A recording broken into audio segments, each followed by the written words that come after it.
If one can only realize at heart what one's true nature is, one then will find that it is infinite wisdom, truth, and bliss, without beginning and without an end.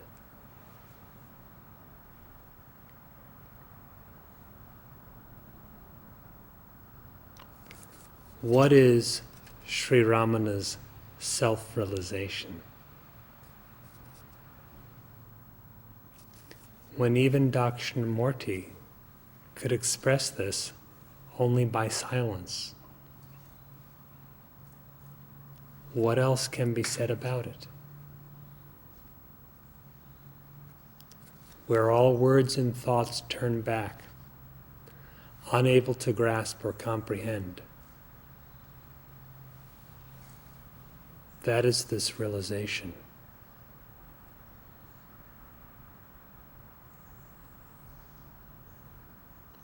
The realization is non-dual. So it is the very nature of the reality itself, which is without a beginning and without an end.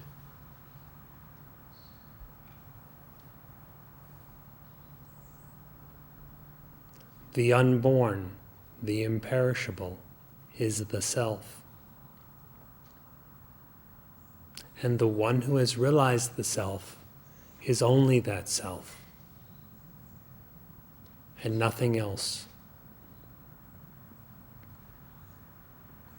Realization entails not having even a trace, even a possibility of a trace of anything other,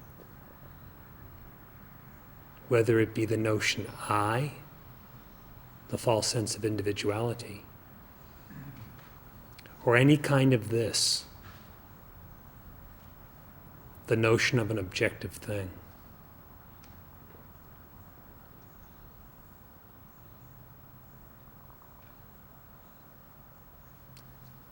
So that realization is non-dual, yet beyond the conception of non-dual.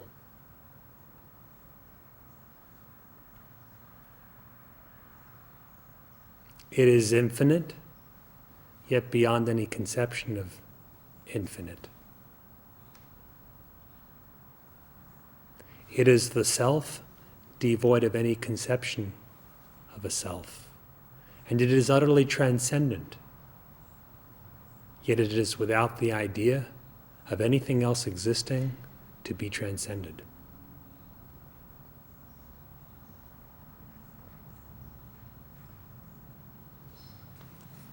Listen to what the Maharshi has to say. For this is liberation or enlightenment or self-realization. The individual being which identifies its existence with that of the life in the physical body as I is called the ego. The self, which is pure consciousness, has no ego sense about it. Neither can the physical body, which is inert in itself, have this ego sense. Between the two, that is, between the self or pure consciousness and the inert physical body, there arises mysteriously the ego sense or I notion, the hybrid which is neither of them. And this flourishes as an individual being. The ego or individual being is at the root of all that is futile and undesirable in life. Therefore it is to be destroyed by any possible means. Then that which ever is alone remains, resplendent. This is liberation or enlightenment or self-realization. When that which alone is and is ever shining remains without a trace of the imagined ego, such is self-realization.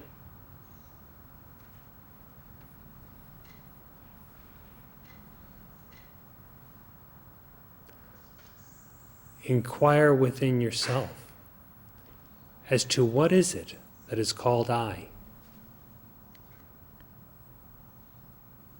When you say or think I, to what are you referring?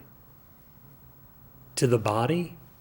He has already declared the teaching that the body does not have an ego sense about it. To what does I refer?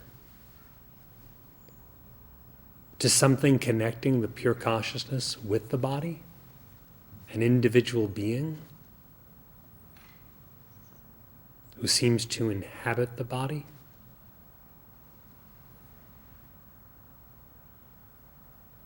That is just the mysterious hybrid. It rises and it disappears based upon its own imagination.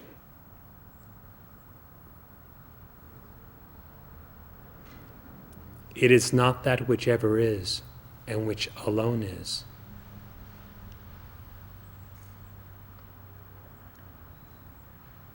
So to what does I really refer? Know this within yourself.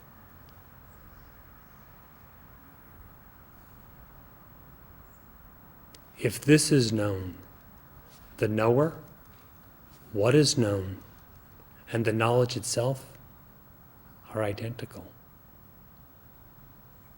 And this leaves no trace of the possibility of ignorance or the illusions imagined within that ignorance.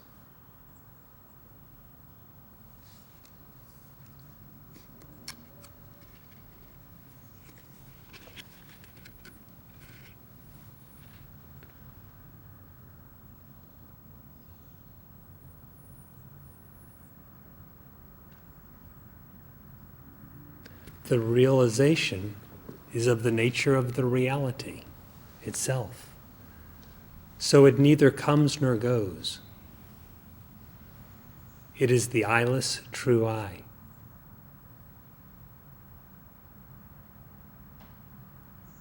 What does not come and go, that is the reality, and thus the realization itself, which is egoless, is not something that occurs to the individual. Rather, the individual is non-existent.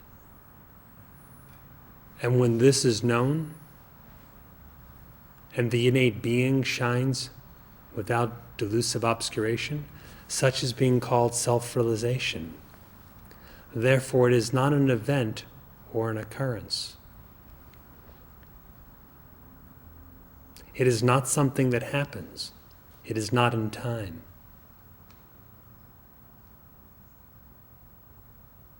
What is beyond time and space and the individual is what is real. That is the unborn, the imperishable. And that is the abode of infinite wisdom and bliss, because that is the truth.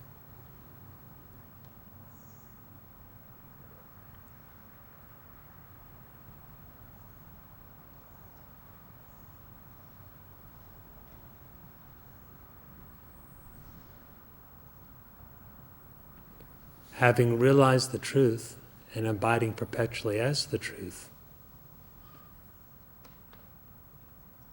the Maharshi, out of compassion for those who approached him seeking the truth, those devotees, has recounted the realization to those who think of it in terms of something that happened, just to show them that which is transcendent of all time, occurrences, space, and the I. Listen to what he recounts. It appears as if an event, but really it's about eternal truth. It appears as if something happening, but really it is about that which is and has no arising and disappearance.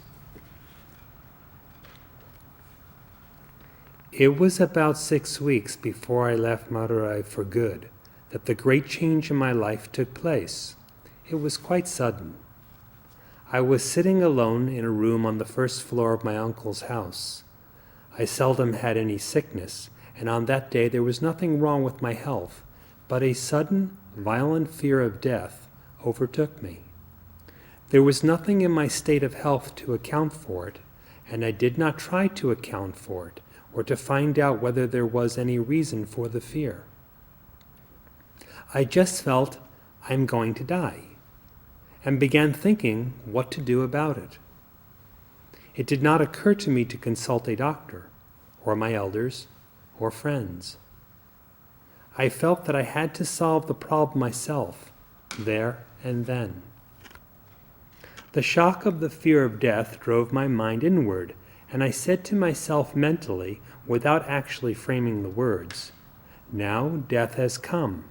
What does it mean? What is it that is dying?" The body dies. And at once I dramatized the occurrence of death. I lay with my limbs stretched out stiff as though rigor mortis had set in, and imitated a corpse so as to give greater reality to the inquiry. I held my breath and kept my lips tightly closed, so that no sound could escape, so that neither the word "I" nor any other word could be uttered. "Well then," I said to myself, "this body is dead. It will be carried stiff to the burning ground, and there burnt and reduced to ashes. But with the death of this body, am I dead? Is the body I? It is silent and inert, but I feel the full force of my personality and even the voice of the I within me, apart from it. So I am spirit transcending the body. The body dies, but the spirit that transcends it cannot be touched by death. That means I am the deathless spirit." All this was not dull thought. It flashed through me vividly as living truth, which I perceived directly, almost without thought process. I was something very real, the only real thing about my present state, and all the conscious activity connected with my body was centered on that I. From that moment onward, the I, or self, focused attention on itself by a powerful fascination. Fear of death had vanished once and for all. Absorption in the self continued, unbroken, from that time on. For one who has realized like this, there is no second, no other state, no possibility of another state. There is no I but the one true self. And being unconnected with the body, that self abidance in itself is forever, without birth, without destruction.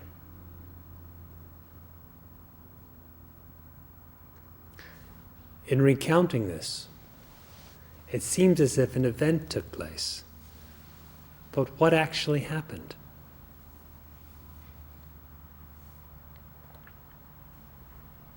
It was knowledge, but not mere thought process.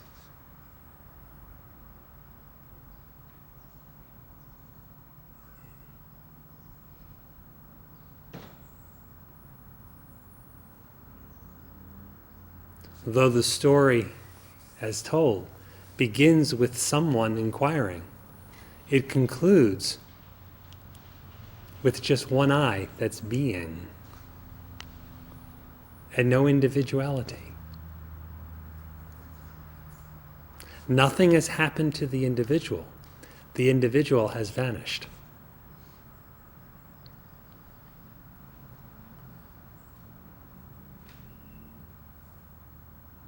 Similarly, turn your own mind inward.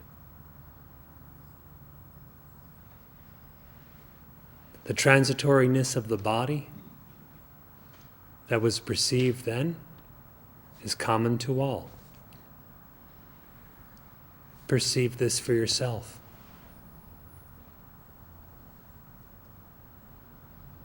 With the birth of the body, did you begin? With the changes of the body, did you change? With the actions of the body, do you act?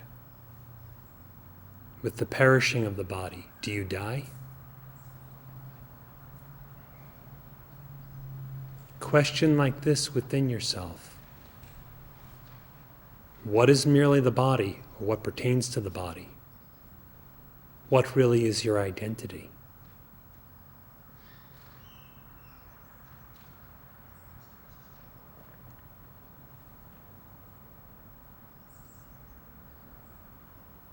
And if you recognize your thoughts behind, that is to say, more subjective than the body, then continue to inquire and see what it is that is the I behind all those thoughts.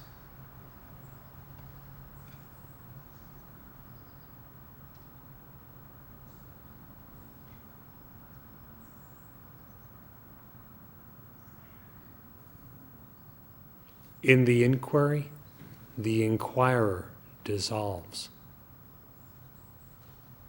His identity is absorbed. What remains is that which alone exists for all eternity.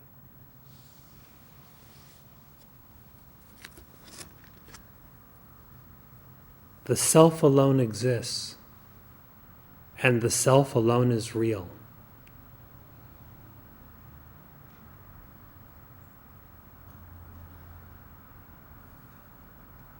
If that is realized, perfection. The self alone exists, the self alone is real. What of anything else? Verily, the self alone is the world, the I, and God. All that exists is but the manifestation of the Supreme Being.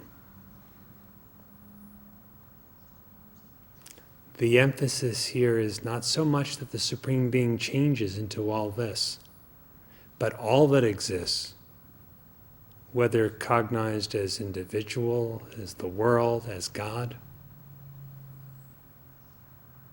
anything, is only that being which is supreme. One existence is, at all times, everywhere. Everywhere, always you are. Timeless, spaceless, locationless you are.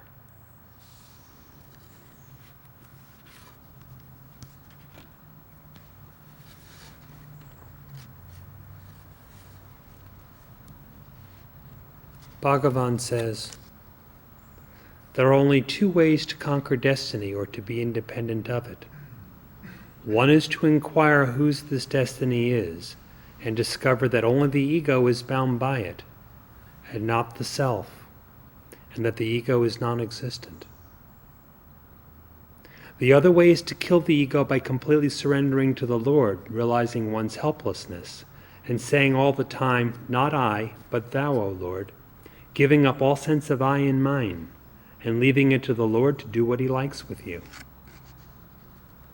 Surrender can never be regarded as complete so long as the devotee wants this or that from the Lord. True surrender is the love of God for the sake of love, and nothing else, not even for the sake of salvation. In other words, complete effacement of the ego is necessary to conquer destiny, whether you achieve this effacement through self-inquiry or through bhakti marga.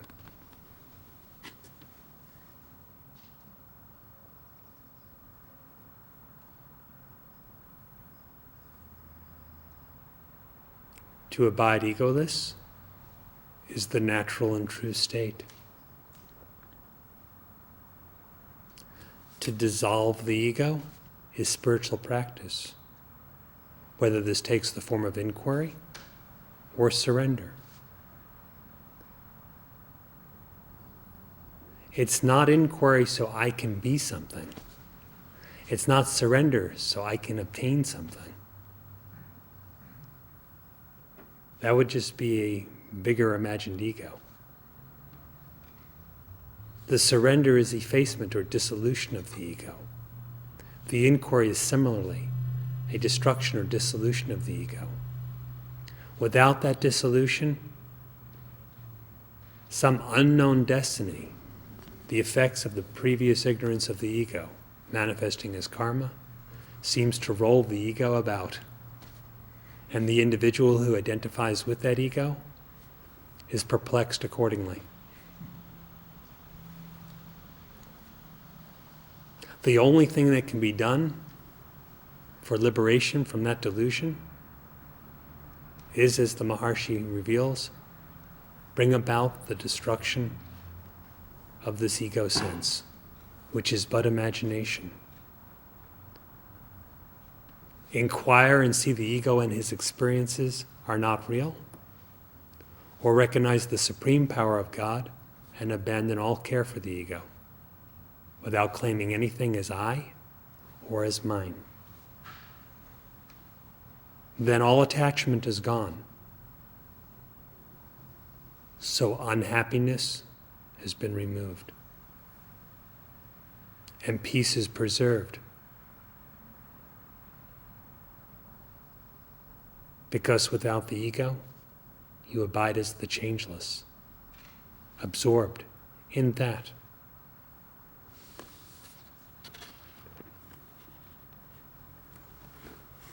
Our real nature is liberation, but we imagine that we are bound and make strenuous efforts to get free, although all the while we are free.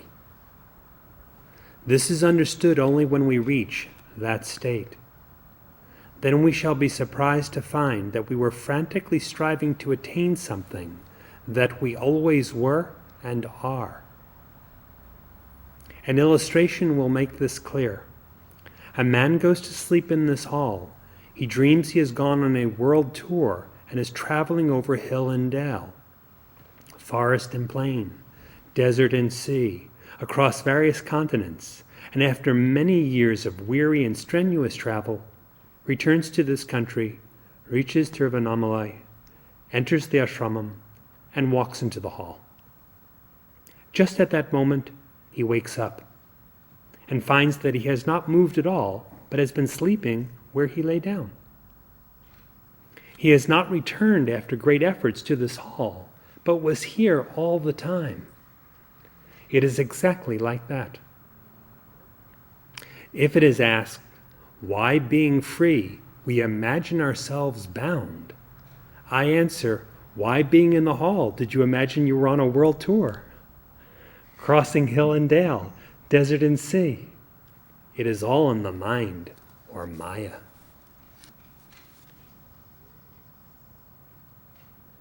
The ego, the samsara, the dream character and his dream adventures, it's all in the mind.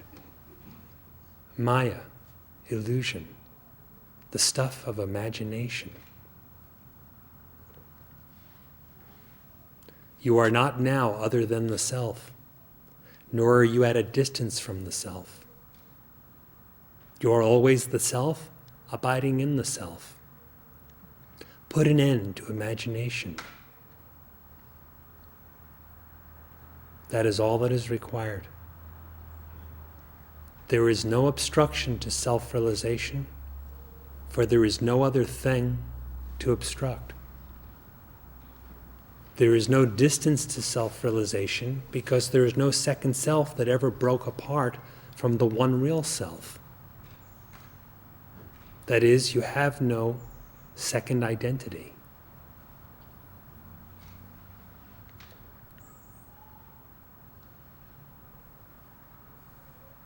Just put an end to imagination. Such is called true knowledge. In knowledge, there is no bondage, no suffering, because of the absence of ignorance. Put an end to imagination. Bhagavan says, in a sense, speaking of self-realization is a delusion. It is only because people have been under the delusion that the non-self is the self, and the unreal the real, that they have to be weaned out of it by the other delusion called self-realization. Because actually the self always is the self, and there's no such thing as realizing it, like an activity or an occurrence. Who is to realize what and how, when all that exists is the self and nothing but the self?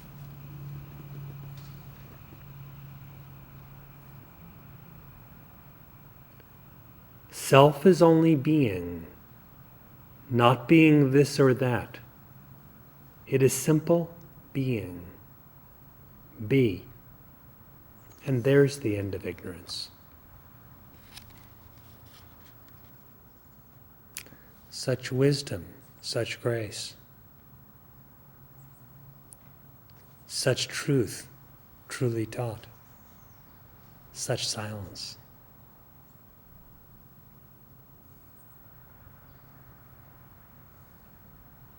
If you have a question about yourself, about what you've heard, about realizing, so-called, at any point, feel free to ask.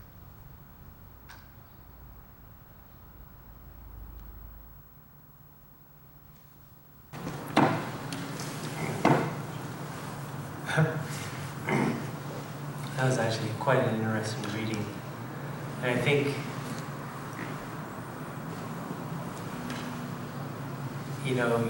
I listened to the Maharshi's realization and the discrimination it takes, I guess ultimately, discriminating the depth of the body, transiency, I guess, and seeing that clearly that he's not that.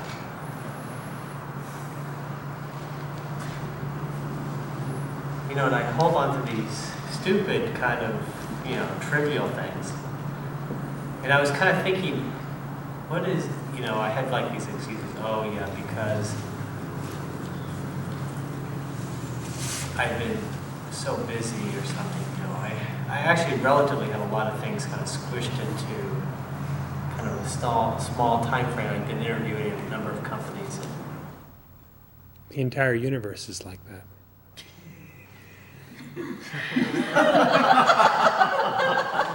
What do you mean? A relatively short time. Compared to the solidity of the self.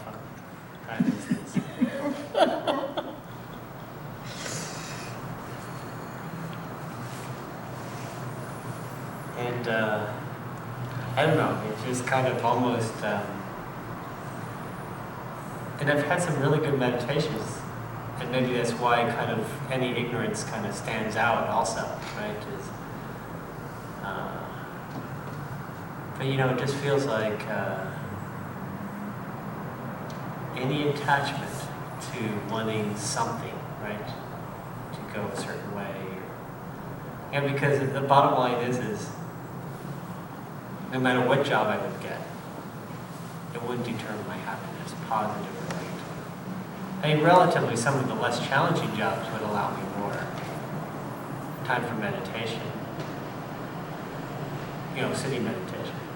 Whereas the more challenging ones, I probably have less. They're shipping me all over the world, doing all sorts of stuff.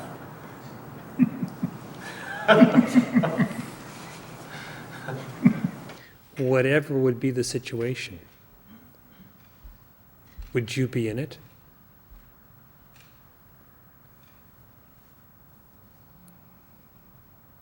Are you the one that acts?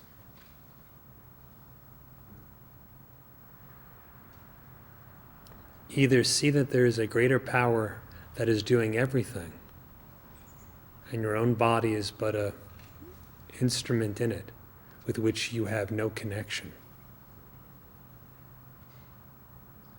Or realize that there is never anything going on. For there is neither experiencer nor the object of experience, neither I nor this world. You know, that's what I was saying. I was having kind of cool meditations like that. Just what you described. Where, and I talked about this a little bit on Friday night, where just for uncaused, reality is shining. And then I'll say, how deep is this state? And it just seems like it gets more absorbing, right? In other words, it just seems like, wow, this is pretty deep. In a certain sense, right? Because boom, it gets, even more.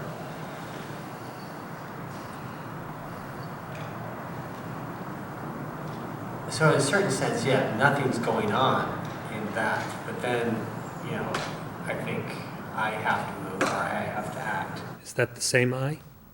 Definitely not. Are there two I's in the one of you?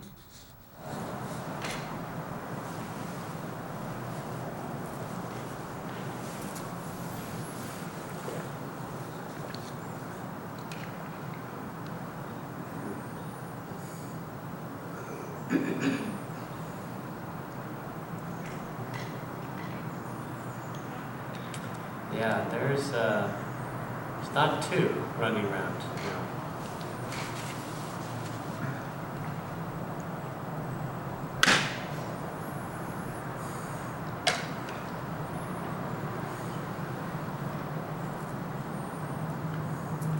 Although there seems like there's two when there's that belief.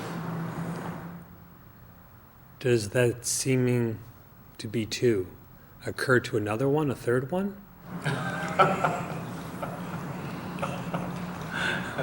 And then you could have celebrate and have big parties. You get more and more. You always get another one. From there you go. Or does this idea of two occur only to the second?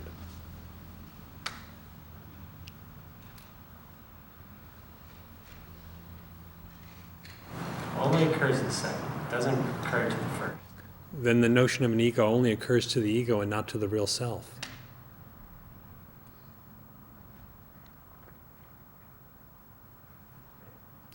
If the ego is not there to begin with, how does the notion arise at all?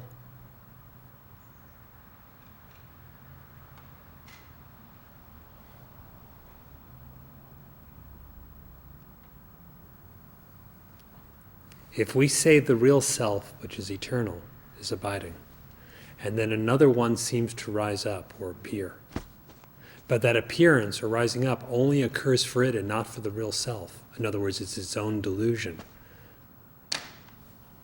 How can it start? It would require it to pre-exist itself, which is absurd. Exist a good chunk of the time, right? I mean, from my experience, it doesn't exist. Well, then does it exist any of the time? Can it exist at one time and not at another? If the self is the self, it is always the self. And that self is its own liberation, its own natural state. If the self would be an ego, even if but for a moment, it would always be the ego. Or always be endowed with an ego, if it were its characteristic. But that runs contrary to your experience. Right. In other words, that would be the continuous ego. That would be a continuous ego and a continuous samsara. But that's not your own experience. How can something that is discontinuous actually be existent? And how can that which is existent ever be discontinuous or diminished in any regard, or at a distance, or separate from you?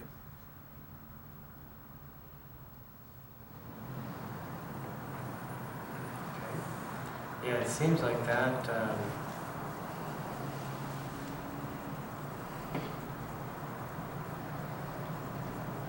It's funny because they don't. So what you're saying is, even in the circle of illusion, which never occurred, circular thinking of illusion, what's shining the whole time is really the self. So even in that samsaric suffering, it appears as an ego, mind, desires, etc. That's actually not even going on, even though Only the one self is everything. But that one self does not actually become anything. So while we can say only the one self is being misperceived as the ego and its samsara, its cycle of thinking or birth and death, while we can say that by way of explanation, the inquiry would be then, who perceives it as such? Who makes that misperception?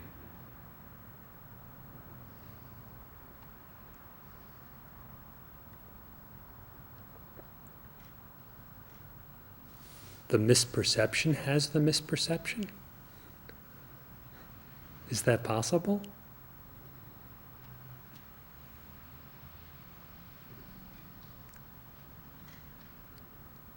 The true self is knowledge itself. It is pure jnana.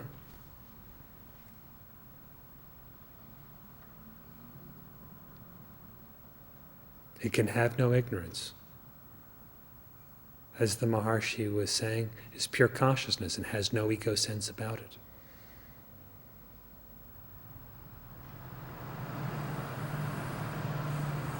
okay, so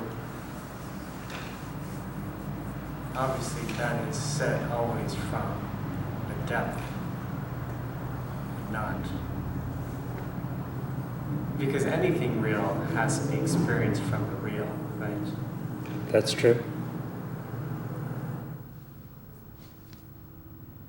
The unreal can neither experience, nor can it actually be experienced.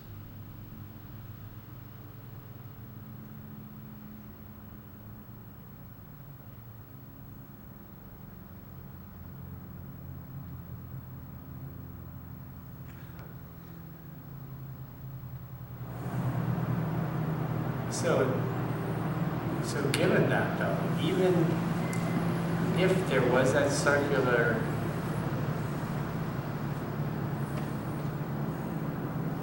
multiplicity going on, inside that still would be the case, just as in Maharshi's case, right? Instant death, essentially, right? He went from wondering about the body to instant, pretty much in that same meditation pretty quickly. It wasn't, not that time has anything, but it was like inside that circular thinking, it can get dissolved like that because there's no substance. That's sort of what you're saying. Because one is never actually inside any circle.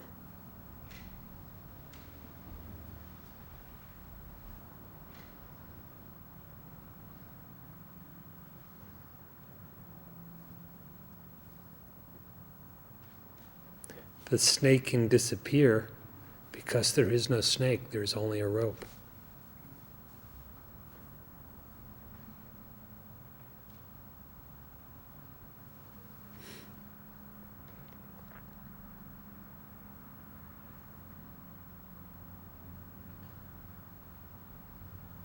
Even the idea of instantly, though, as you were alluding to, pertains only to the individual caught up in that cycle. Only such a one can think in terms of here and there, now and then, instant or gradual. But the self has nothing to do with that, does it?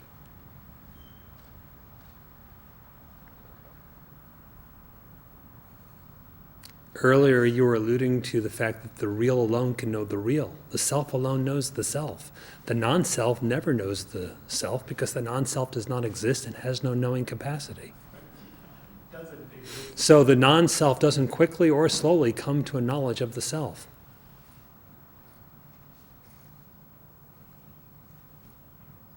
There is knowledge, which entails absorption of identity, or the restoring of it to its right place.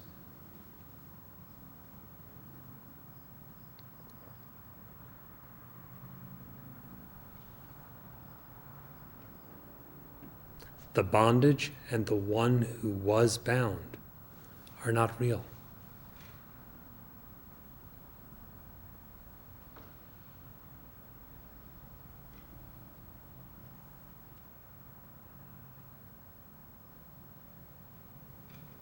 If, however, the point is there is nothing inherent in the Maya to retard one's spiritual practice, that's true.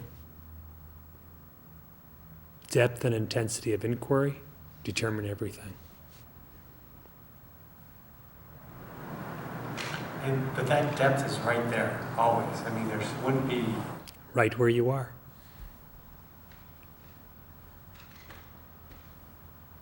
It's almost eliminating any belief in the unreality that, or the difficulty.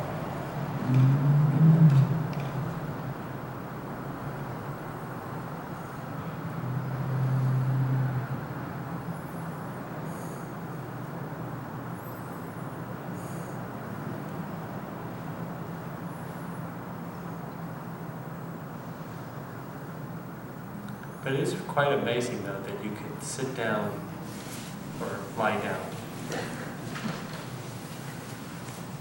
and have such a profound, deep, complete meditation.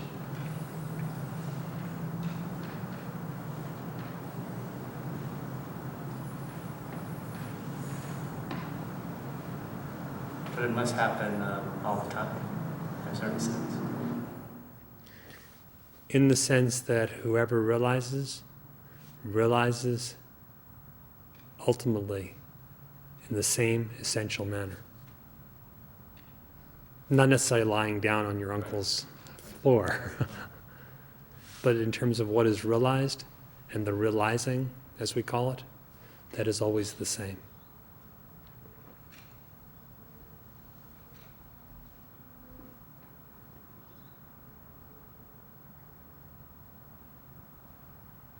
Within the context of the story, that this should have occurred like this, in this manner, is incredibly wondrous.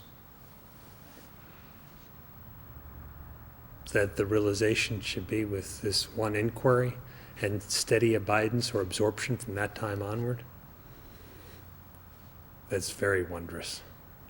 Well, also the clarity, I mean, and the must have not been too many. I mean, he didn't have any idea that there was going to be difficulty in realizing this, that's for sure. All right, because he was concerned with what he says here, death, turning the mind inwards, who am I? His concern was with that, and not anything else. There's immediacy to discovery.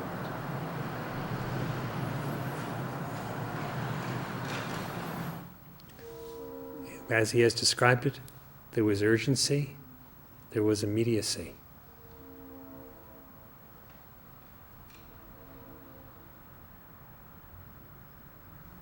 There was utmost directness in the inquiry.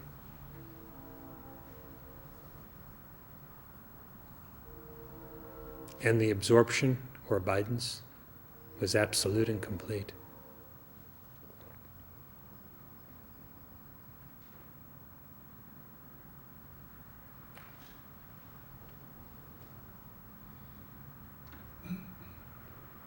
So while it's not likely that many, if any, will duplicate the manifest experience of Sri Bhagavan, what was realized, the actual interior knowledge that was inquired into, is essential for all.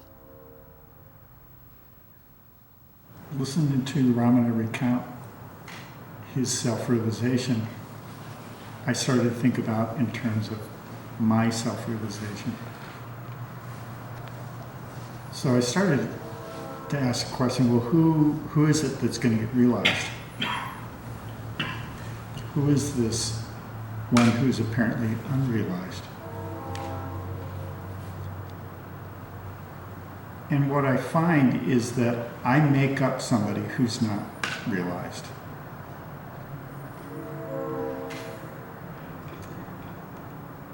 That there really isn't somebody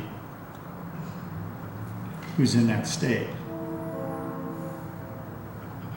And it just seems to be a habit of making that up.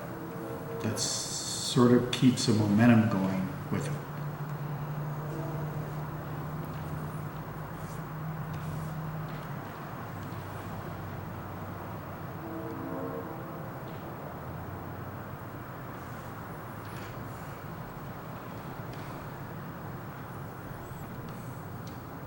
And there's really nothing that keeps me from stopping that imagination.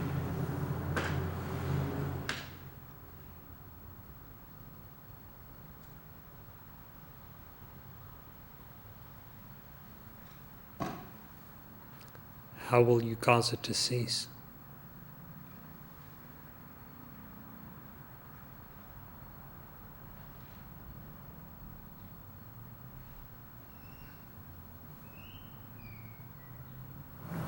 I think there's only one way. You got to figure out who's it occurring for. Who seems to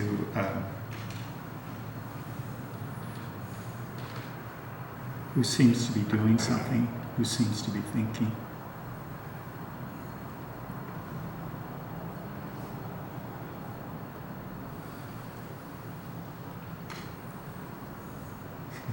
That takes care of it.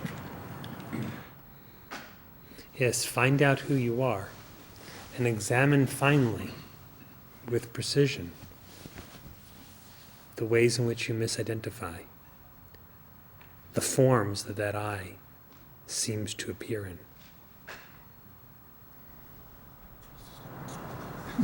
Well, doing that now,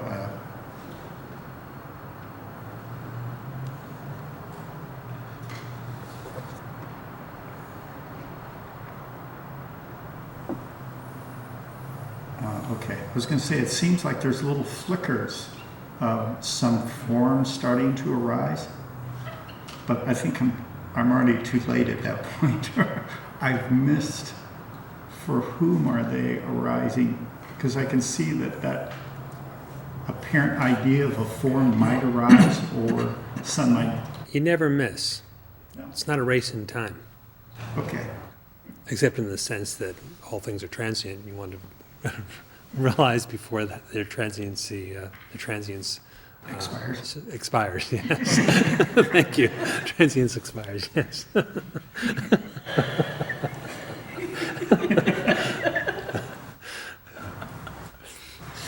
Yes, if the transience expires, it's okay. But you don't want to be identified with the transitory thing.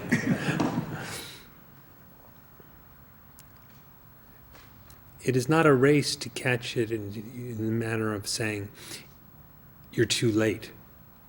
Because in whatever form it is appearing, it is that I notion still manifesting as such. It's not that it came and went and then leaves a trail behind it. It's there with the whole trail.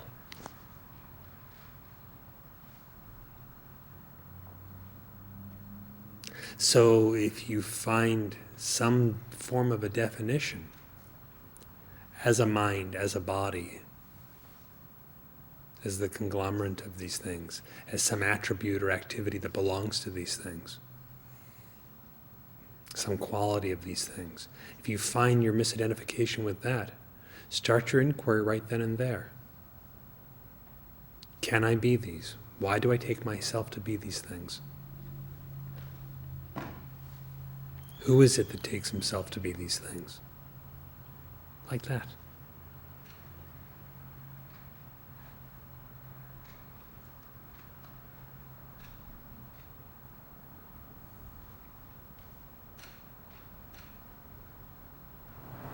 That's very direct.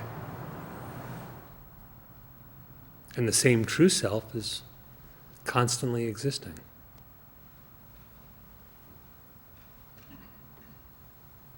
So there's no such thing as catching it too late.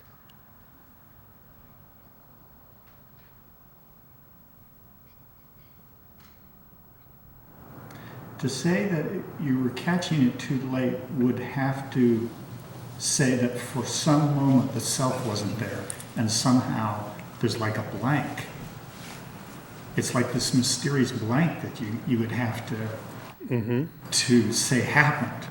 Well, yes, and continue along the same lines of examination. It is equivalent to saying the self ceases to exist, the ego takes over. Not only that, the ego ceases to exist, but the ego's habits continue. The habits of thought alluded to earlier. How could the tendencies continue without the ego notion? And how could the ego notion stand up on its own without the existence of the self?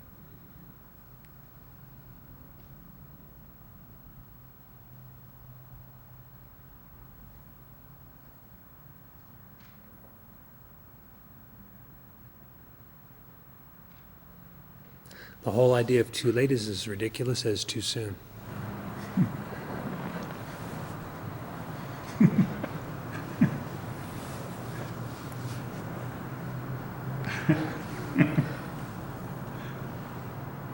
that sort of takes the idea of time out of it. Go ahead, Stan. The idea of cause, in Ramana's awakening story, whatever you want to call it, the idea of cause and the idea of time seem to be totally absent. In other words, it looks from the outside, hearing about it, like an accident that had no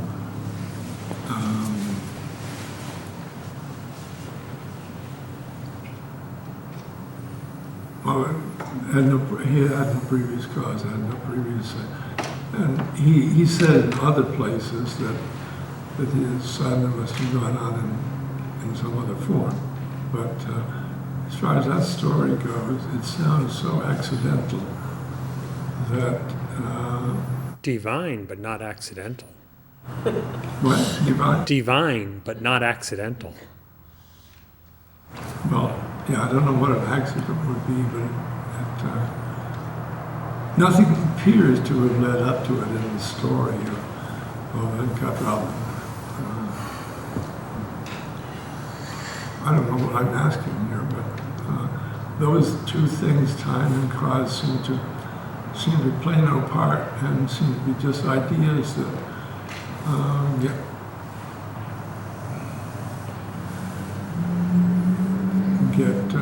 get made puzzles out.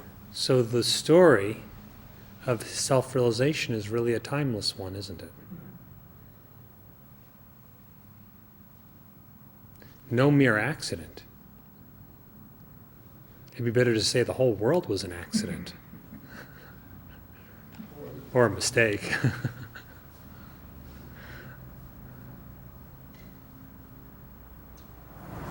That can be said about anything, Ken. Mm-hmm. Or another way of looking at this is an accident is what an atheist believes in.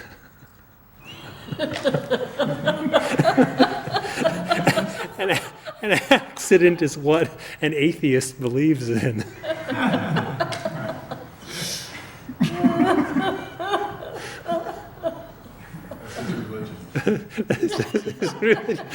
Still has belief. He calls it an accident.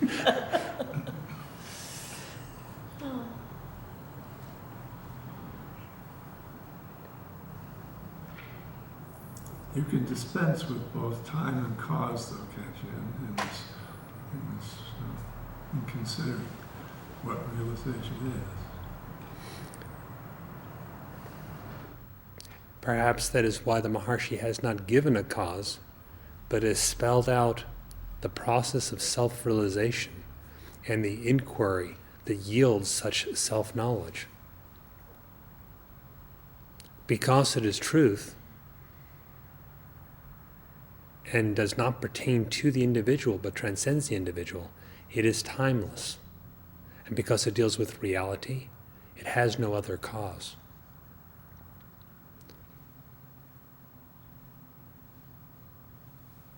So in that sense, the story is actually a universal one and an eternal one.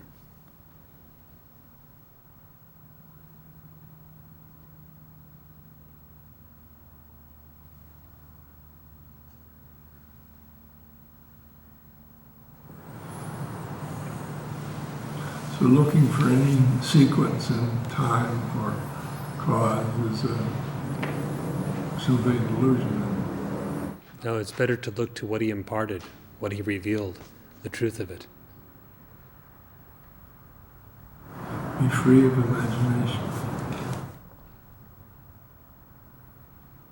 If one is free of imagination, the story becomes one's own. The story becomes one's own.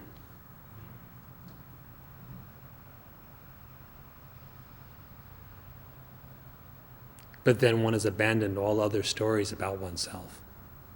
Perfect.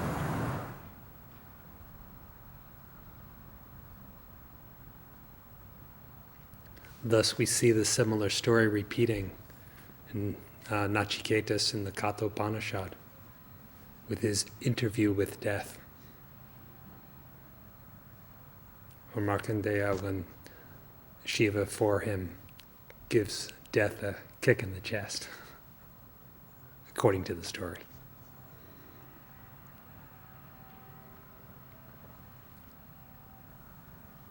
It's always the same old story. Very old story.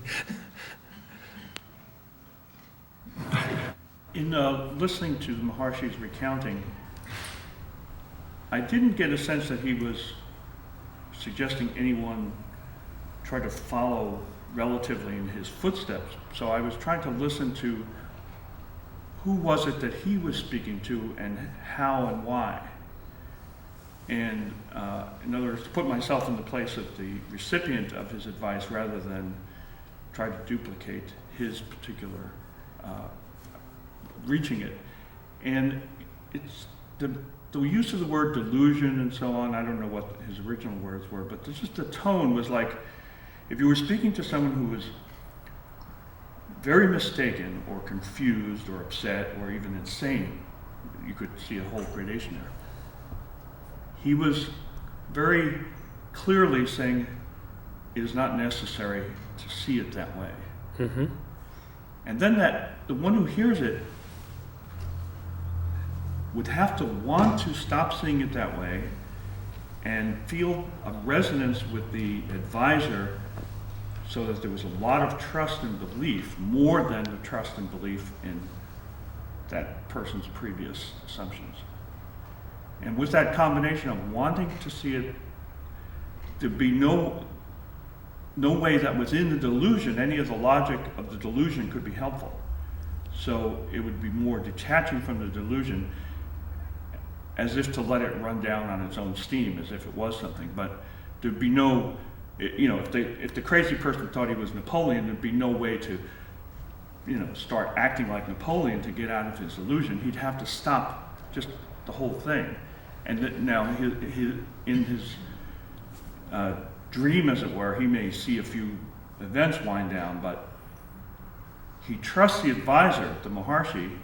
He wants to see it the way it is, and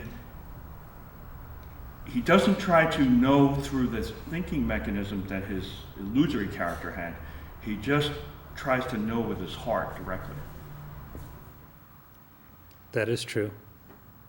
So we can see the value of having faith in Sri Bhagavan, his instruction, and also we can see the entirely erroneous nature of the illusion. It's just delusion. When the jiva meets with Sri Bhagavan, the ego has met. It's matched. It's Waterloo.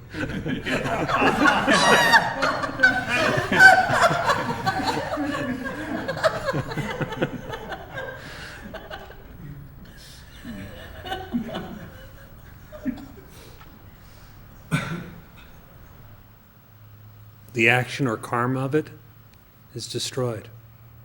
The belief in it is destroyed.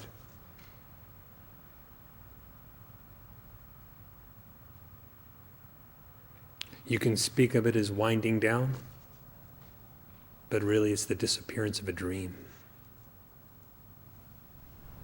But the sense of the new knowledge is more a matter of straightforwardness, is what this recipient supposedly moves to. A straightforwardness instead of a self-deceiving.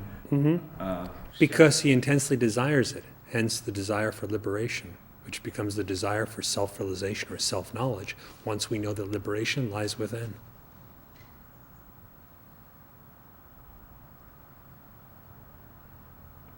So his straightforwardness or honest inquiry is in light of knowing the secret of bliss, where happiness is.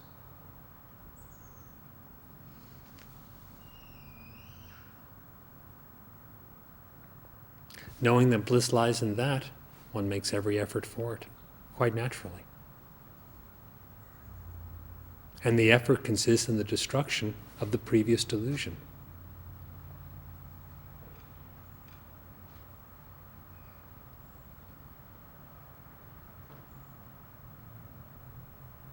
Faith in the truth, faith in the Sadguru, faith in his instruction, and in his example are all of tremendous assistance. In light of that, effort is applied at the dissolution of one's own delusion. When the delusion is gone, Napoleon has disappeared.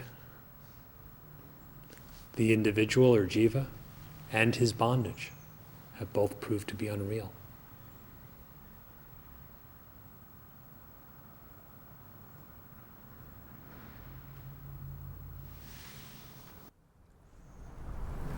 தன்னை மறந்து தனுவே தானாயண்ணி எண்ணில் பிறவி எதிர்த்திருடி தன்னை உணர்ந்து தானாதல் உலக சஞ்சார கனவின் விழித்தலே காண்க அனவரதம் தானிருந்தும் தானாக தன்னைத் தானானவன் யானிருக்கும் ஸ்தானம் எதுவென கேட் பானுக்கு யானெவன் எவ்விதம் யானுலன் என்றமது பானன ஈது பகர் சச்சி ஆனந்த தன்னுள் தனுவிருக்கத்தானச்சட உடலும் தன்னுள் இருப்பதா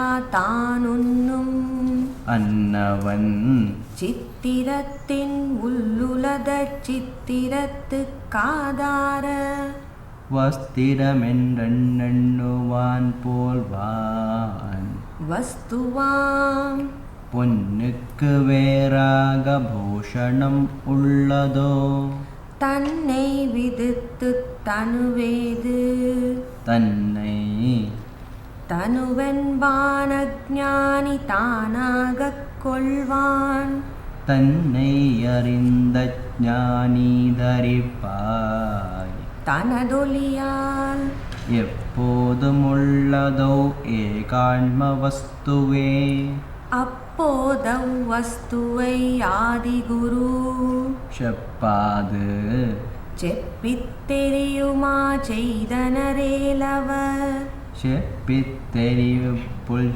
செப்புகன இப்போதவ் ஏகான்ம உண்மை நினைத்தெனத் தேற்றி அன்பர் தேகான்ம பாவம் சிதைவிட்டான் ஏகான்ம ஞானஸ்வரூபமானன் குரு Ramanan தானவிழைப்பாவில்தான். He who is forgetful of the self, mistaking the physical body for it, and goes through innumerable births, is like one who wanders all over the world in a dream. Thus, realizing the self would only be like waking up from the dream wanderings. One who asks himself, "Who am I?" and "Where am I?"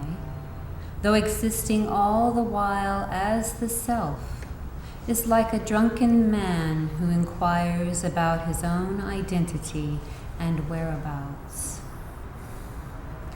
While in fact the body is in the self, he who thinks that the self is within the insentient body is like one who considers the cloth of the screen which supports a cinema picture to be contained within the picture. Does an ornament exist apart from the gold of which it is made? Where is the body apart from the self? He who considers the body to be himself is an ignorant man. He who regards himself as the self is the enlightened one who has realized the self. The one self, the sole reality, alone exists eternally.